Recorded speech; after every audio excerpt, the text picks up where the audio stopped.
before I show या on the. धन्यवाद doctor Reddy और सभी दर्शकों को नमस्ते।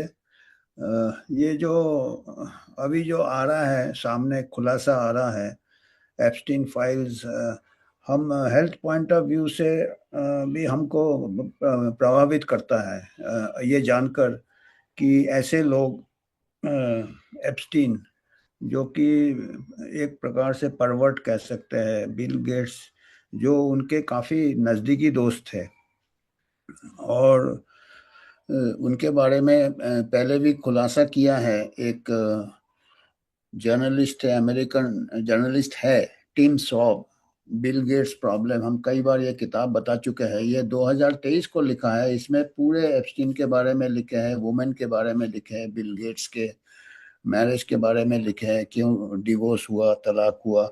एचपीवी वैक्सीन ट्रायल भी जो इंडिया में हुआ उसके बारे में भी अमेरिकन इन्वेस्टिगेटिव जर्नलिस्ट ने लिखे हैं कि कैसे नाबालिग बच्चों, 13 साल की बच्चियों में, 9 से 13 साल की बच्चियों में एचपीवी वैक्सीन ट्रायल किए थे आंध्र प्रदेश और गुजरात में। गेट्स फाउंडेशन, आईसीएमआर पाथ था गेट्स फाउंडेशन का, और इसमें करीब 26,000 बच्चों को बिगर कंसेंट के, ये हॉस्टल में रहते थे, गरीब बच्चे थे, गरीब बच्चे थे, ये ट्राइबल बच्चे थे, बच्चियां थी, ट्राइबल बच्चियां थी, ना कोई कंसेंट ना कोई पेरेंट। और 26,000 जो पार्टिसिपेंट्स थे इनको एचपीवी टीका लगाया गया। उनमें से 6 या 7 लड़कियों का देहांत हो गया ड्यूरिंग द ट्रायल। पहले तो इनकार किया पाथ ने, गेट्स फाउंडेशन और आईसीएमआर ने, ये कोइंसिडेंटल है। बाद में काफी पब्लिक आउटक्राई हुआ, मीडिया ने काफी आउटक्राई किया। ये करीब 2009-10 की बात है, 2010 के आसपास, 2010-11। उस टाइम मीडिया काफी एक्टिव होता था। आजकल मीडिया भी कुछ बोलता नहीं है, मेन तब स्ट्रीम यूपीए मीडिया को। गवर्नमेंट था, यूपीए कांग्रेस गवर्नमेंट था तब, तो हर कोई पार्टी इसी में मिली भगत। हाँ, तो वो मीडिया उस टाइम थोड़ा ओपन था। आज अभी तो मीडिया भी कंट्रोल रहता है। तो उस टाइम फिर 72nd जॉइंट पार्लियामेंट्री कमेटी बैठाया गया और उसमें दोषित पाया गया, गेट्स फाउंडेशन को, आईसीएमआर को भी दोषित पाया गया कि ये जो ट्रायल किए थे अनैतिक किए थे, अनएथिकल ट्रायल्स किए थे, और इसमें ग्रॉस इरेगुलरिटीज थे। और बताया कि इसका हाई लेवल इंक्वायरी होना चाहिए। और ये राज्यसभा लोकसभा में अगस्त 2013 को पेश किया गया, टेबल किया गया। ये 72nd joint parliamentary committee report कोई भी देख सकता है, गूगल सर्च करेगा उसको मिल जाएगा, पब्लिक डोमेन में है।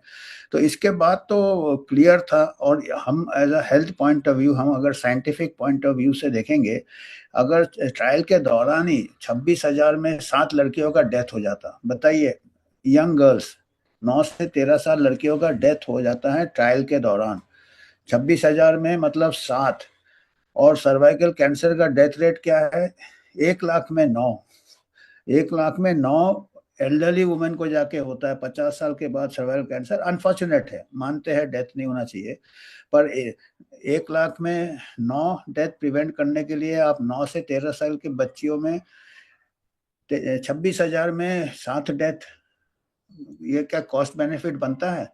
ये तो हाँ, सिंपल अरिथमेटिक है, 7वीं क्लास के बच्चे को भी समझना चाहिए। ये डेटा है, it is data is on ये रिकॉर्ड 72nd। मरने वाले की बात कर रहे हैं, उसमें क्या क्या साइड इफेक्ट्स है वो तो अब खुदा ऊपर हम वाला बात जाने। नहीं कर रहे हैं, हम तो एक्सट्रीम बता रहे हैं। एक्सट्रीम हो गया। बाकी चीज उसी को इनकार कर दिया कि भाई हाँ। ये कोइंसिडेंटल है, तो फिर बाकी को कैसे ये करेंगे?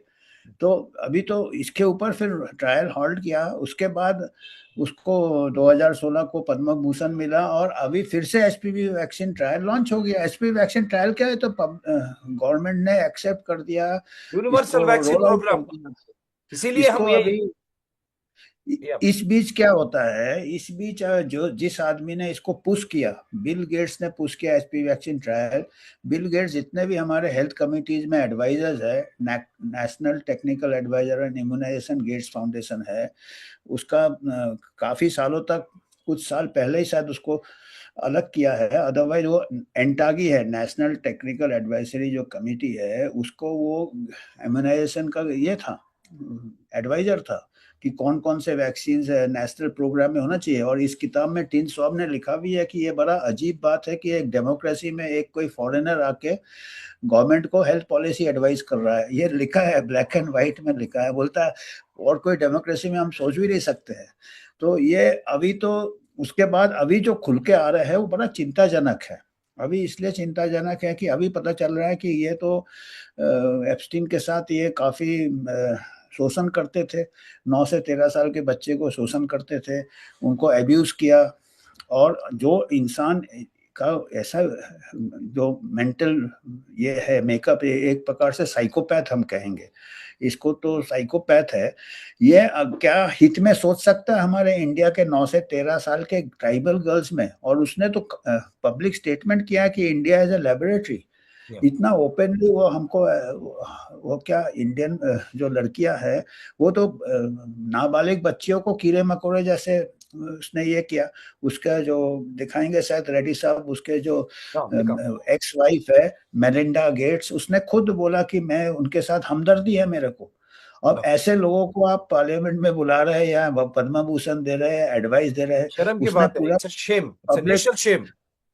और उसने पूरा कंट्रोल कर रहा है 80-90%। उसका ही is the biggest private contributor to WHO उसके मुट्ठी में है। और अभी कुछ ऐसे ईमेल आए हैं जिसमें कि एप्स्टीन और गेट्स के बीच में 2013-14 से महामारी आने के पहले से 2019 से प्लानिंग हो रहा था कि let us bring a pandemic and we will have profit और ये वगैरह वगैरह। तो ये इसको हमको लगता है कि एक और पार्लियामेंट्री कमेटी बैठाना चाहिए। हमारा जो डेमोक्रेसी है, लार्जेस्ट डेमोक्रेसी है, अमेरिका में तो हो रहे हैं सीनेट हियरिंग वगैरह, हो सकता है यहाँ तक पहुंचे बात, पर हमारा इंडिपेंडेंट ये है तो हमारे को immediately the government should suspend all collaboration with the Gates foundation.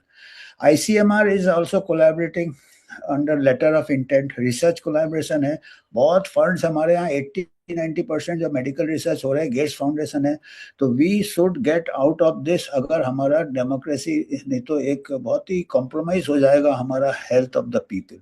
और इसमें इंक्वायरी होना चाहिए। Let us clear it. हम इंडिपेंडेंट है, हम कोई पक्ष नहीं लेते, but let us clear this doubts.